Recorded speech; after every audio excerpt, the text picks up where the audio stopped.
ছবিটা আমি ছোটবেলা থেকেই আমি ছবি তুলতে অনেক পছন্দ করতাম। আমার চাচা জাপান থেকে আমাকে ক্যামেরা গিফট করছিল একসময়। আ ওই ছোট একটা ক্যামেরা ছিল আমার, ওই ক্যামেরা দিয়ে আমি অনেক ছবি তুলছি জীবনে। সো এখান থেকে আমার ছবি তোলার শখটা আস্তে আস্তে বড় হইতে আমিও বড় হয়ে পড়ছি।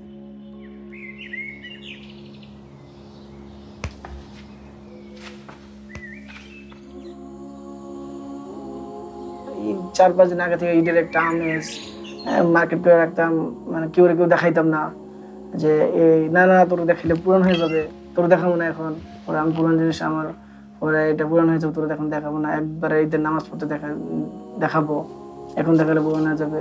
একদম ওই সময় আমরা একদম কি বলে পুরা মিশে যাওয়া বলে।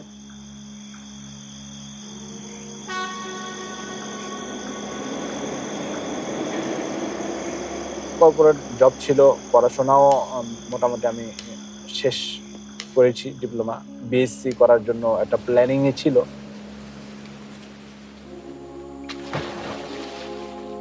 আমি ঘোরাফেরা করতে মানে অনেক পছন্দ করি।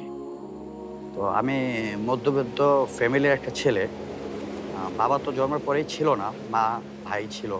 বাট আমি তারপরও আল্লাহর রহমতে আমি এই পর্যন্ত ৭টা দেশ ভ্রমণ করেছি। নতুন কোনো কিছু খাবার আইটেম, নতুন কোথাও যাওয়া, এগুলো আমি মানে পছন্দ করি। আমার পরিবার তো আসলে গ্রামে থাকতো। তো আমি যেটা বেতন পাই ওটা দিয়ে আসলে পরিবারকে নিয়ে ঢাকা দিয়ে চললে আসলে আমার বাচ্চাদের লেখাপড়া করা সম্ভব না ঢাকায় থেকে। গ্রামে থাকতো, তো মাঝে মাঝে বেড়াতে আসতো, তখন অনেক ঘুরতাম, মানে যতটুকু সম্ভব হয় এদিক সেদিক যেতাম বাচ্চাকে নিয়ে। তখন একটু ভালো লাগতো যে বাচ্চারা বা বাচ্চা আসছে।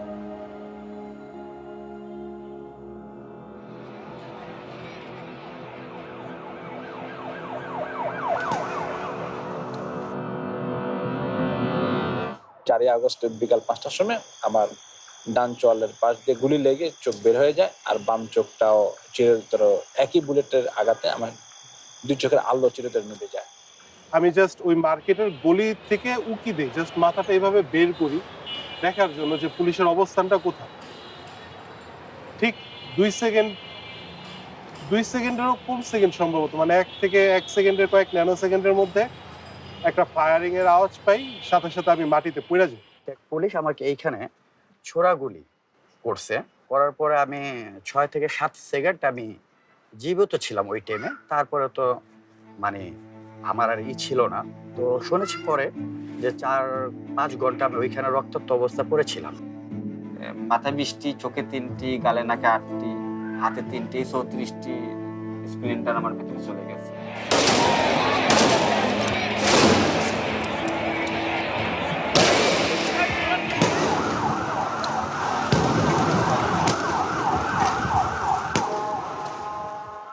আমি তো ৫ তারিখ জাতীয় চক্ষু বিজ্ঞানে ৫ই আগস্ট আর কি ৫টা ৫০ ভর্তি হলাম। তো বাড়িতে খবর যাওয়ার পর ওটা ৬ তারিখে আসছে, অর্থাৎ আমার ওয়াইফ, আমার ছোট মেয়ে, সাথে আমার আমার ওয়াইফের ছোট ভাই ছিল।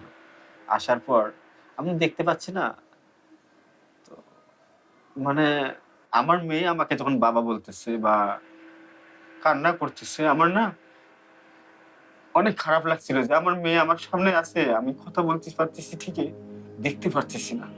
এখন আমার চোখের দেখার যেই বিষয়টা সেটা হচ্ছে আমার স্বপ্ন। স্বপ্নের মাঝখানে আমি সবকিছুই সবাইকে দেখি, সবাইকে। মানে আমার আত্মীয়-স্বজন, বন্ধু-বান্ধব, এভরিবডি, মানে সবাইকে দেখি। হয়তোবা একটা মুহূর্ত দেখতেছি যে স্বপ্নের মধ্যে আ দেখতেছি যে আমরা গ্রামে গেছি বা আমরা কোথাও যাইতেছি। হঠাৎ করে যখন ঘুমটা ভাঙে, ঘুমটা ভাঙার পর যখন চোখ খুলি, তখন মনে হয় কি আমি তো ঘুমাইছিলাম, ভালো ছিলাম। আবার ঘুমটা কেন ভাঙলো? কারণ আমি সব দেখতেছিলাম। আমার কাছে ওই লাইফটাই ভালো লাগতেছিল। আমি ঘুমাইছিলাম, সবকিছু আমি দেখতেছি, ওইখানটায় আমি ভালো ছিলাম। ঘুম থেকে উঠার পরে চোখটা খোলার পরে যখন অন্ধকার, সূর্যের আলোটা যখন দেখতে পাই না, তখন আসলে মনে হয় যে না, আমার লাইফে কিছুই নাই।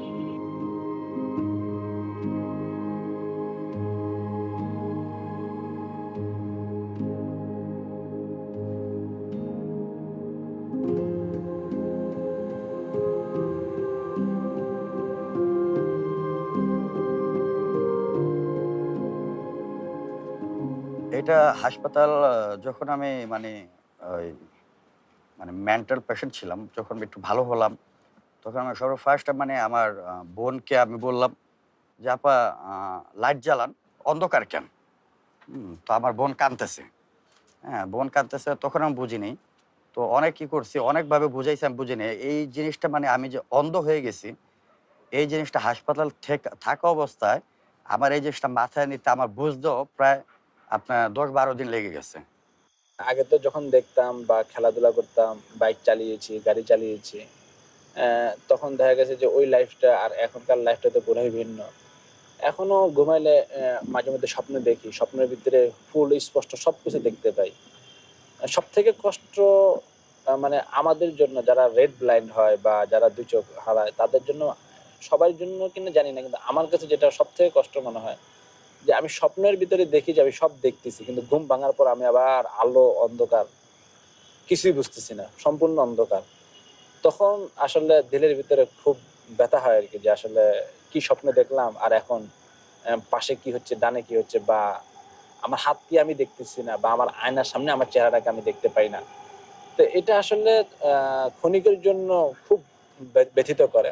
আপনার রাস্তাঘাটে বের হলে একেকটা মানুষের কর্মকাণ্ডে পোর্ট্রেট নেওয়ার চেষ্টা করতাম। যাতে করে মানুষ বুঝতে না পারে যে আমি তার অবস্থানটা ফুটায় তোলার চেষ্টা করতেছি। এরকম আরো নানান অনেক কিছু আছে যেগুলো আসলে মাঝে মধ্যে চিন্তা করি যে আ অনেক ছবি তুলছি, অনেকভাবে ফুটায় তোলার চেষ্টা করতেছি বা চেষ্টা করছি একসময়।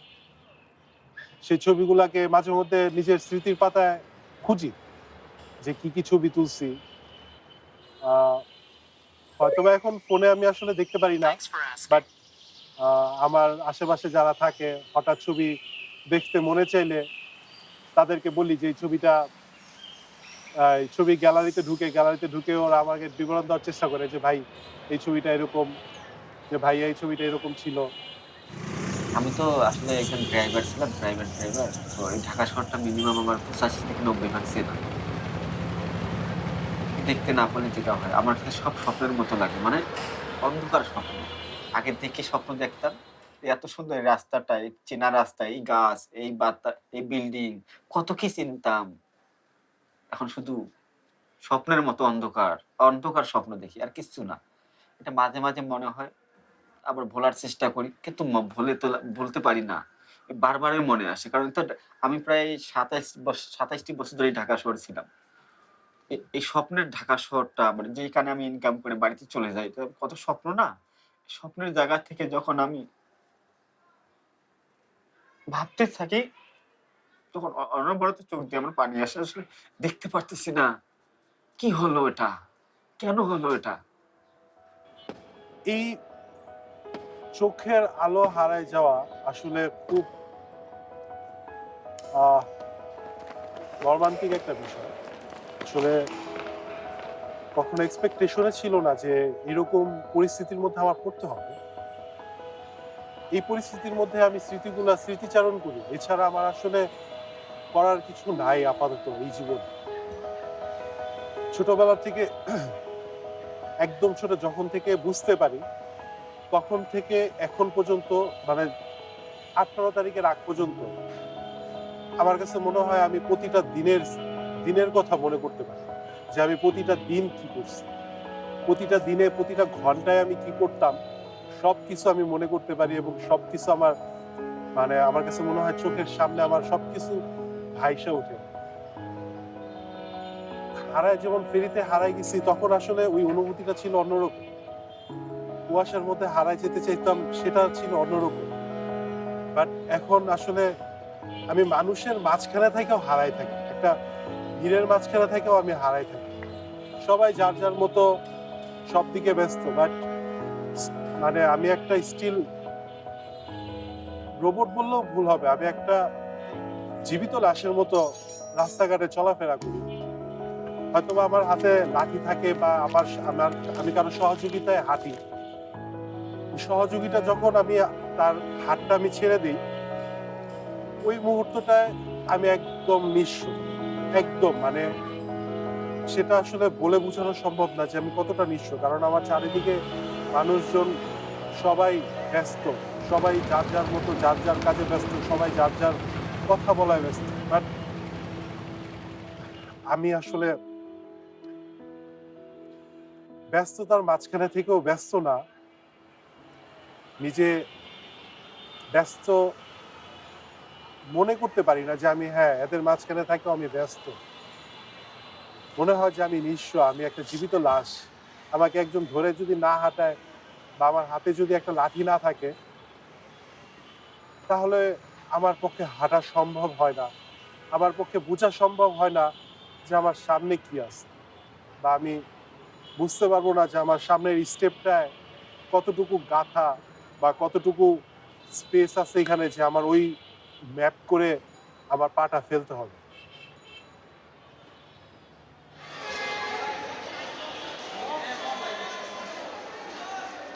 চোখে দেখলে একটা খালি মাঠে যদি যাই, এক পলকে সবকিছু দেখা যায় যে হ্যাঁ এখানে গাছ আছে, এখানে গরু আছে, এখানে ছাগল আছে, এখানে ঘাস আছে, এখানে বিল্ডিং আছে। কিন্তু একটা ব্লাইন্ড পিপল যখন ওখানে যায় বা ওখানে অবস্থান করে, কেউ যদি গাইড সাথে না থাকে, তো তখন কিন্তু সেগুলো কিছু দেখতে পায় না। তখন ওই গাইড যদি তাকে বলে যে ভাই এখানে দুটা গাছ আছে, এখানে একটা বিল্ডিং আছে, এখানে গাছগুলো এরকম অনেক সুন্দর, তো ওই তার দেখাটা দিয়েই হচ্ছে কি চিন্তা এবং কল্পনার জগতে আসলে চিন্তা করা যায়, কল্পনা করা যায় ও আচ্ছা জায়গাটা এত সুন্দর, এরকমই আসলে হয় আর কি। আর না হয় আসলে শব্দ শুনে যতটুকু কাজ করা যায় বা চলাফেরা করা যায়, কিন্তু না দেখার যে কষ্ট, না দেখার যে অনুভূতি, এটা আসলে কোনো কিছুর সাথেই তুলনা হয় না। আমি এখন আগে দেখতাম, এখন দেখতে পাই না। এই যে বিভিন্ন এলাকায় আমি গিয়েছি, এখন ওই এলাকার উপর দিয়ে হাঁটছি কিন্তু আমি দেখতে পাচ্ছি না। তো এটা আসলে অনেক সময় বেদনা দেয়, আবার অনেক সময় আসলে বেদনা দিলেও এটাকে ওভারকাম করে ওঠার চেষ্টা করি। যখন কারোর সাথে আমি হাঁটি অথবা বাড়ির উঠানে বলেন, আশেপাশে যখন থাকি, অনেক ছেলেপেলে আছে, বন্ধু টন্ধু আছে, একটু চল দোকান নিয়ে যায়, তারা মানে আমাকে একটু ধরে ধরে দোকান নিয়ে যায়। তো বলে, এ আজকে আকাশটা এত তাড়া, আজকে এত তাড়া উঠছে। আমি তাকিয়ে দেখি কিচ্ছু দেখতে পাই না। তখন যে আমার এতটা খারাপ লাগে যে এত তারা দেখতাম, সেই আমি একটা তারাও দেখতে পারতেছি না। এত বড় বিশাল আকাশে এতগুলো তারা আমি একটাও দেখতে পারতেছি না।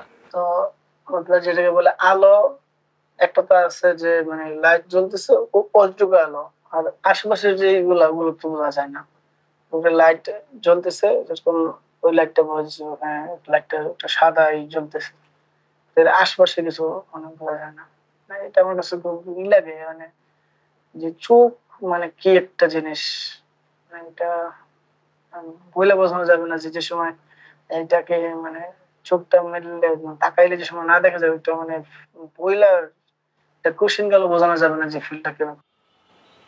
আসলে